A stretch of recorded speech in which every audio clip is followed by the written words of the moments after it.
24 दिवसाचं पोलिसांना जे न्यायालयासमोर हजर करण्याचं होतं ते याच्यामध्ये निघालेलं आहे. ती माझ्या दृष्टीनं फार वाईट गोष्ट आहे. पोलिसांना वाटत असेल की त्याच्याने आपले पॉवर वाढलेले आहे, पण त्याच्यानी पोलिसांची डोकेदुखी किती वाढणार आहे याची त्यांना कल्पना नसेल, म्हणून ते बोलत असतील.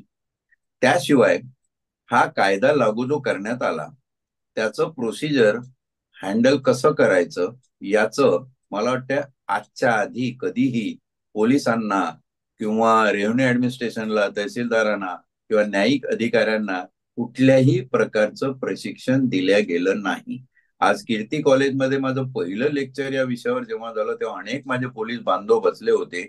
त्यांना याच्यातलं म्हणता क प्रशिक्षक म्हणून प्रशिक्षणार्थी म्हणून कळत नव्हतं. काय करावं हे एक मोठं त्यांच्यासमोर भयचिन्ह उभं आहे. कस्टडी जी 24 तास प्रायमा फेसी असायची, नंतर 14 दिवस असायची, ती आता 90 दिवसापर्यंत, 15 दिवसापासून 90 दिवसापर्यंत वाढवण्यात आलेली आहे. आणि तुम्हाला प्रिलिमिनरी इन्क्वायरीसाठी जणू काही कोणाला आणून बसवण्याच्या आणि डिटेन करण्याची मुभा मिळाली आहे. असं एक प्रकारचं डिटेन्शनच्या बाबतीमध्ये कन्सेप्ट जो आहे डिटेन्शनचा तो बदलण्यात आलेला आहे.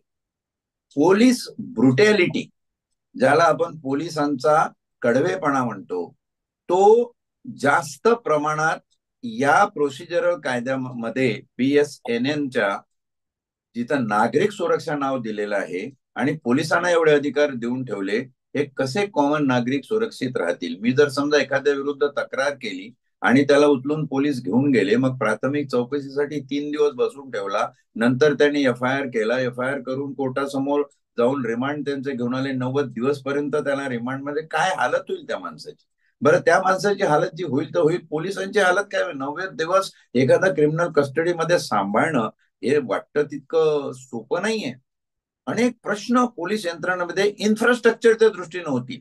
त्यांच्या कोठड्या किती आहे, त्यांच्या कोठडीमध्ये तुम्हाला मेडिकल फॅसिलिटी किती आहे, ह्या सगळ्या प्रश्न जेव्हा आवासून समोर राहतील, मला वाटतं तेव्हा कदाचित या कायदे बदलाचा कस लागेल आणि हे चांगलं की वाईट हे शोधताना आपली नाकी नऊ येणार आहे, एवढं मात्र खरं. ही जी प्राथमिक चौकशीची मुभा दिलेली आहे ना, प्राथमिक चौकशीची मुभा गुन्ह्याच्या रेंज प्रमाणे दिलेली आहे. म्हणजे मर्डरचा गुन्हा अलिगेशन असेल तर त्याची प्राथमिक चौकशी तुम्ही अनेक दिवस करू शकता, किंवा मग तो कोणी कोर्टात जात असेल तर याच्यातून न्यायालयाची पण डोकेदुखी वगैरे की ह्याला कशासाठी तुम्ही बसून ठेवलाय आणि काय केलंय, पोलिसांना कामं धामं सोडून तिकडे त्याचं उत्तर द्यावं लागेल.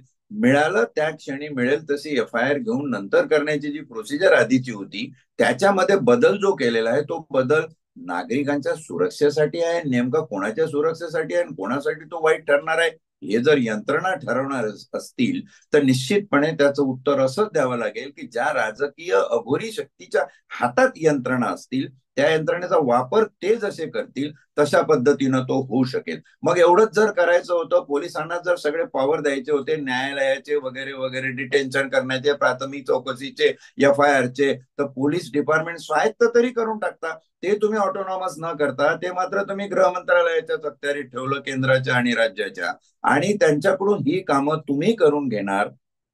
नाही करून घेणार फार चांगलं आहे, तुम्ही खूप चांगले मानवतावादी आहात, पण कदाचित तुमच्या मनात आलं की हे करून घेऊ अशा प्रकारे, तर तुम्हाला कोण अडवणार आहे त्यावेळी? कोर्टामध्ये जायला आणि न्यायालयाचे दरवाजे खटखटायला त्याच्यातही भरपूर वेळ आणि विधी निघून जाणार आहे.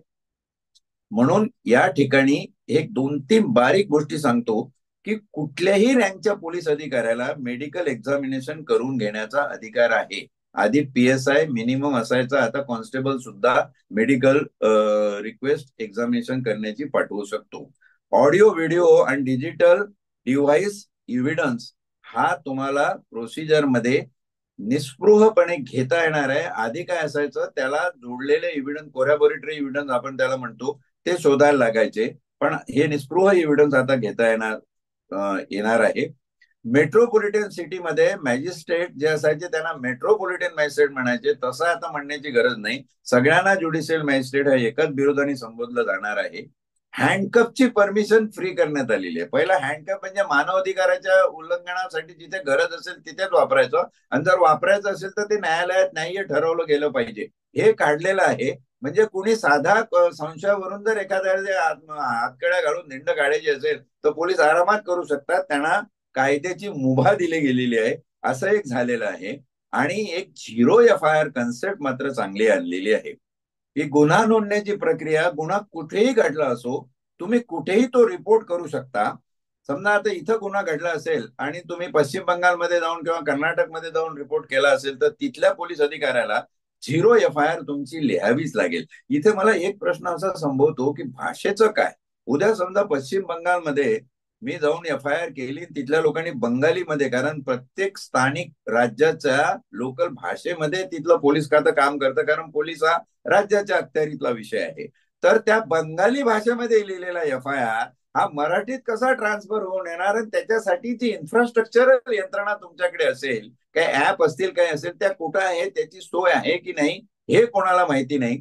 परंतु या संहितेमध्ये कायद्याने 7 दिवसाचं बंधन दिलेलं आहे की 7 दिवसात त्या FIR 00 नोंद करून घेणाऱ्या पोलीस अधिकाऱ्यांनी तो लोकल पोलीस स्टेशनमध्ये जिथे गुन्हा घडला तिथे हा पाठवला गेला पाहिजे. विक्टीमचे पॉवर रिकग्नाइज करण्यात आलेले आहे. आरोपीला FIR ची कॉपी मिळत नसेल, ती आता मिळणार आहे. विटनेस प्रोटेक्शन हे रिकग्नाइज करण्यात आलेलं आहे. एखाद्या विटनेसला कायदेशीररित्या पोलीस एखाद्या अनोळखी ठिकाणी, एखाद्या दुसऱ्या राज्यात नेऊन गुपचूप लपवून ठेवू शकतात, इथपर्यंत पोलिसांचे पॉवर्स अधोरेखित करण्यात आलेले आहेत. शिवाय 7 वर्ष आणि अधिक शिक्षा असलेल्या गुन्ह्यामध्ये गुन्ह्याच्या जागेच्या पंचनाम्याच्या ठिकाणी जागेवर फोरेन्सिक एक्सपर्टचं असणं आवश्यक केलेले आहे. अर्थात तेवढे फोरेन्सिक एक्सपर्ट तुमच्याकडे आहेत का, ते त्या पद्धतीचे प्रशिक्षित आहेत का, आणि जर नसतील तर त्याच्यावर काही तोडगा आहे का, हे ते पोलीस याच्यामधून काढत बसतील. विक्टीमचं म्हणणं शेवटचं ऐकून घेतल्याशिवाय, म्हणजे जो बळी आहे केस मधला त्याचं म्हणणं शेवटचं ऐकून घेतल्याशिवाय कोर्टाची केस खारिज होणार नाही. हे एक प्रकारचं विक्टीमला मिळालेलं संरक्षण आहे. आणि BPRD, bureau of police research and development, या संस्थेला एक मान मिळालेला आहे की त्यांनी कॉम्पिटेबिलिटी ऑफ पोलीस ऑफिसर्स डेव्हलप करायची आहे. ही प्रशिक्षित करण्याची जबाबदारी त्या संस्थेकडे देण्यात आलेली आहे.